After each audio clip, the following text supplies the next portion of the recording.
Saya mengambil keputusan pada tahun 2014, tanggal 25 Juli, untuk memeluk agama Islam sebagai agama satu-satunya agama yang diridhoi di sisi Allah. Agama-agama yang lain sudah saya pelajarin semua, dari sejarahnya, dari kitabnya, dari segala macam perpecahannya, dari segala macam sejarah penulisannya. Saya bisa buktikan itu semuanya adalah hasil daripada pemikiran manusia dan juga hasil daripada politik manusia. Bismillahirrahmanirrahim.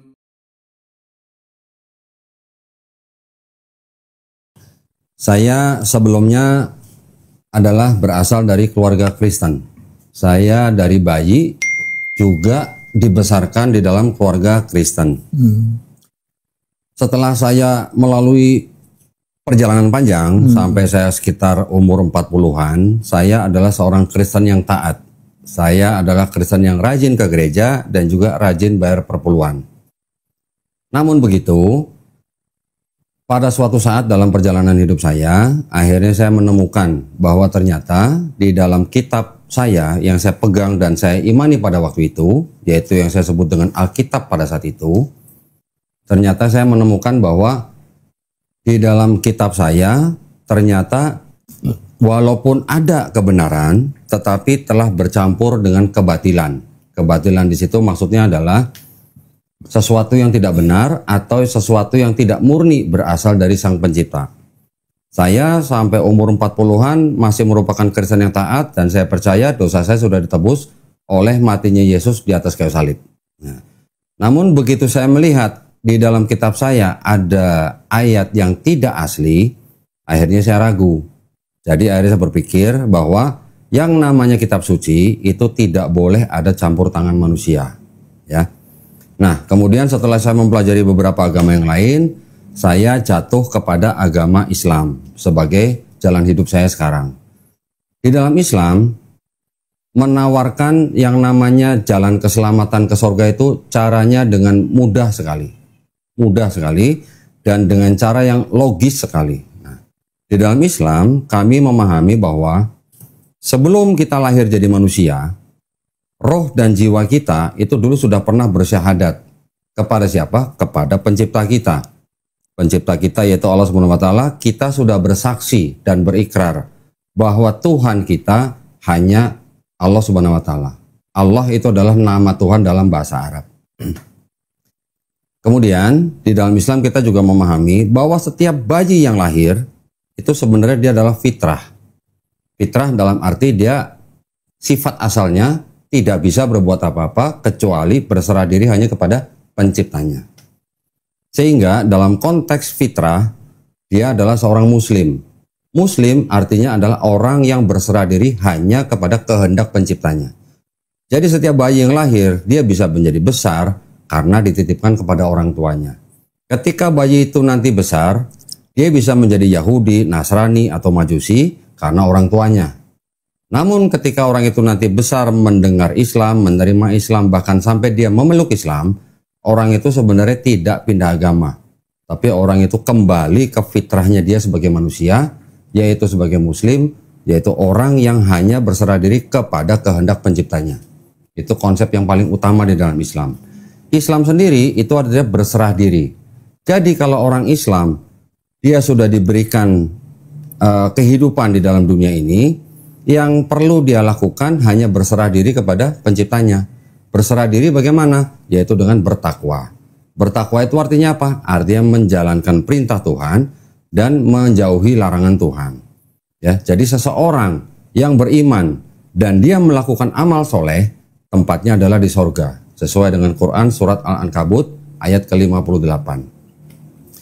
Di Islam kita tidak mengenal yang namanya Tuhan Sang Pencipta ini bisa turun jadi manusia untuk mengorbankan diri dengan cara apapun menebus dosa manusia. Di dalam Islam tidak ada konsep manusia bisa menebus dosa orang lain. Jadi setiap dosa itu ditanggung oleh orang masing-masing. Allah Subhanahu wa taala semenjak penciptaan manusia sudah beberapa kali mengirimkan nabi-nabi. Nabi-nabi diutus adalah untuk memperingati manusia supaya nanti bisa kembali kepada Sang Kholik, Sang Pencipta ini dengan cara yang baik. Artinya cara yang baik adalah sebagai orang yang hanya berserah diri kepada penciptanya. Jadi nabi-nabi yang sudah diutus ini, dari mulai Nabi Adam alaihissalam sampai Nabi Nuh alaihissalam, Nabi Ibrahim alaihissalam, Nabi Musa alaihissalam, Nabi Harun alaihissalam, Nabi Daud alaihissalam, Nabi Sulaiman alaihissalam, Nabi Isa alaihissalam, semuanya mengajarkan hal yang sama, yaitu mengajarkan akidah yang sama untuk menyembah hanya kepada Sang Pencipta, yaitu Allah Subhanahu wa taala. Subhanahu wa taala artinya Maha Suci, Maha Tinggi. Dari jarak antara Nabi Adam alaihissalam sampai Nabi Isa alaihissalam, Allah Subhanahu wa taala telah menurunkan syariat-syariat. Syariat yang pertama yaitu kitab Taurat, yang kedua kitab Az-Zabur, yang ketiga kitab Injil. Namun ketiga syariat ini diperuntukkan hanya untuk Bani Israel, hanya untuk bangsa Israel. Nah, syariat-syariat yang sudah diturunkan ini, inilah yang disempurnakan di dalam Islam, yang mana Islam ini merupakan jalan hidup yang disebut dengan rahmatan lil alamin. Rahmatan lil alamin artinya tidak hanya untuk bangsa Israel, tetapi untuk seluruh alam semesta. Jadi kalau ada sebuah ajaran yang dianggap nabi-nabinya hanya untuk suatu bangsa tertentu, ya ini sebenarnya hanya untuk bangsa itu. Tetapi di dalam Islam kita memahami Islam adalah rahmatan lil alamin, yaitu agama universal yang memang diperuntukkan bagi manusia, di mana syariat-syariat yang sudah diturunkan sebelumnya kepada Bani Israel itu semuanya sudah dirangkum dan disempurnakan di dalam Quran. Petunjuk pelaksananya di mana? Ada di dalam sunnah Nabi. Itulah yang menjadi jalan keselamatan buat kita, karena kita percaya pada zaman Nabi Musa alaihissalam, bangsa Israel jalan keselamatannya cuma Nabi Musa. Pada zaman Nabi Isa alaihissalam, jalan keselamatan juga cuma lewat Nabi Isa alaihissalam. Pada zaman Nabi Muhammad SAW, jalan keselamatan bagi seluruh umat manusia, ya juga cuma Nabi Muhammad SAW. Jadi tidak harus yang ini jalan keselamatan, yang ini bukan atau begitu, tidak ada konsep begitu. Di dalam Islam, nabi-nabi yang diutus, itulah jalan keselamatan bagi bangsa itu pada zaman itu. Pada zaman terakhir, ketika Quran sudah diturunkan, jalan keselamatan hanya ada di dalam Quran dan sunnah Nabi Muhammad SAW.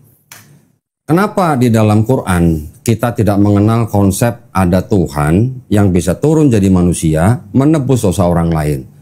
Karena memang sejatinya dari mulai zaman nabi-nabi bahkan sebelum zaman Nabi SAW tidak ada nabi yang mengajarkan Tuhan bisa turun jadi manusia untuk menebus dosa manusia. Kenapa? Karena dari zaman bahkan dari zaman Nabi Musa alaihissalam sudah jelas bahwa selain daripada Tuhan itu Maha Esa, tidak ada seorang ayah menebus dosa anaknya atau sebaliknya seorang anak menebus dosa ayahnya. Yang berdosa itu yang mati. Kalau orang fasik itu artinya orang yang berdosa terus-menerus, ya. Kalau dia bertobat dan melakukan ketetapan Allah dan melakukan kebenaran, dia pasti hidup. Dia pasti hidup, dia tidak akan mati. Artinya dia akan masuk surga, tidak akan masuk neraka. Dan juga kalau dikatakan manusia adalah tempatnya dosa, itu adalah betul. Tetapi setiap manusia dibukakan pintu taubat selebar-lebarnya selama dia masih hidup. Selama dia beriman bahwa Allah SWT adalah Maha Esa, tidak sama dengan makhluknya, selama dia melakukan amal soleh, dan selama dia bertobat daripada kejahatannya, daripada dosanya, dia menyesali atas perbuatannya, dia tidak mengulangi dosanya, insya Allah dia akan menerima kehidupan di akhirat sebagai orang yang tidak merugi. Tetapi orang yang menyekutukan Tuhan dengan menyembah selain Tuhan, walaupun dia merasa dia adalah orang kudus, dia tidak akan diterima sebagai umat Tuhan. Karena Tuhan tidak akan rela orang menyembah selain daripada dia. Itu adalah jalan keselamatan. Dosa syirik di dalam Islam itu adalah dosa yang tidak terampuni jika orang itu tidak bertobat. Dosa-dosa yang lain walaupun termasuk dosa besar, tapi kalau orang itu bertobat dengan sebenar-benarnya, meninggalkan perbuatan dosanya, menyesali perbuatannya, insya Allah dia akan diampuni walaupun dosanya sebanyak buih di lautan. Ya, tidak ada konsep dosa manusia yang sebanyak ini ditanggung oleh satu orang. Kenapa saya akhirnya menerima konsep di dalam Islam seperti itu? Karena Islam selain juga mengedepankan konsep amal soleh dan iman tentu saja, di dalam Islam kita tidak mengenal yang namanya orang menanggung dosa orang lain. Di dalam Islam juga tidak mengenal yang namanya rasis dan diskriminasi. Nabi Muhammad SAW ketika beliau haji wada, yaitu haji perpisahan, beliau berkhutbah mengatakan kepada umatnya, orang Arab tidak lebih baik daripada orang Ajam atau orang non-Arab. Orang kulit merah tidak lebih baik daripada orang kulit hitam. Orang kulit hitam juga tidak lebih baik daripada orang kulit merah. Orang Ajam atau orang non-Arab juga tidak lebih baik daripada orang Arab. Tetapi yang lebih baik dari mereka adalah apanya? Takwanya. Takwanya artinya orang yang melakukan perintah Tuhan dan menjauhi larangan Tuhan. Orang yang melakukan perintah Tuhan dan menjauhi larangan Tuhan, itu yang paling bernilai di mata Allah SWT. Jadi tidak ada suku ataupun ras yang lebih tinggi daripada orang lain. Untuk itulah saya mengambil keputusan pada tahun 2014 tanggal 25 Juli untuk memeluk agama Islam sebagai agama satu-satunya agama yang diridhoi di sisi Allah.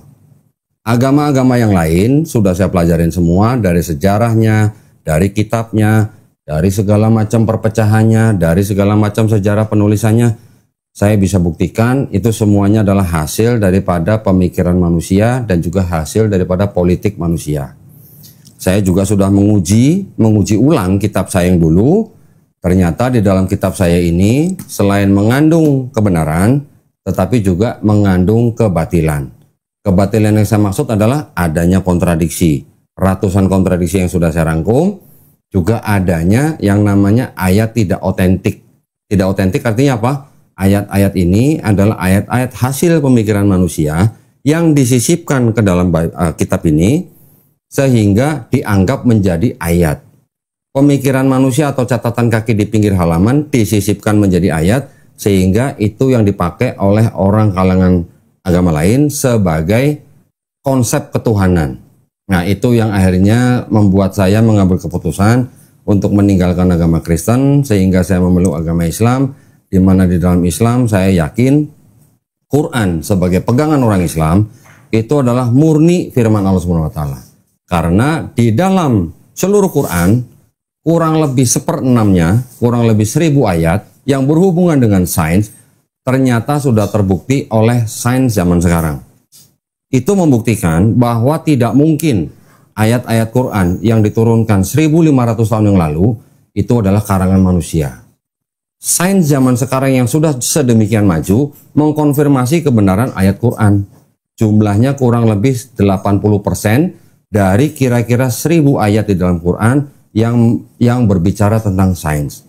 Ya, untuk itulah saya akhirnya meyakini bahwa Quran tidak mungkin karangan seorang Nabi Muhammad SAW yang ummi atau yang tidak pandai baca tulis, tetapi itu adalah murni dari firman Allah SWT yang sudah menurunkan wahyu yang terakhir setelah kitab Taurat, kitab Zabur, kitab Injil, diakhiri dan ditutup dengan kitab Quran dan ditutup dengan kenabian Nabi Muhammad SAW.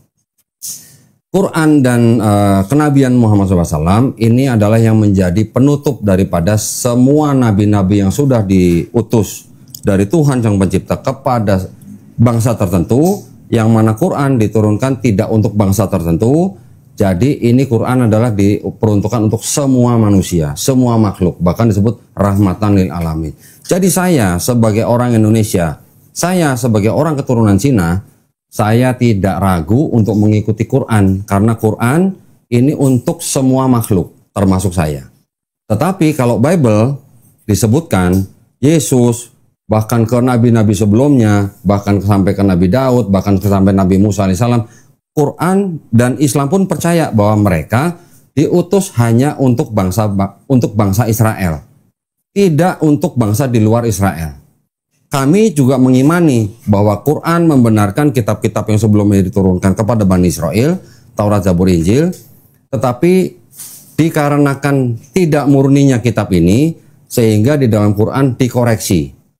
Koreksi di dalam Quran itulah yang akhirnya meyakinkan saya bahwa Quran tidak mungkin karangan manusia.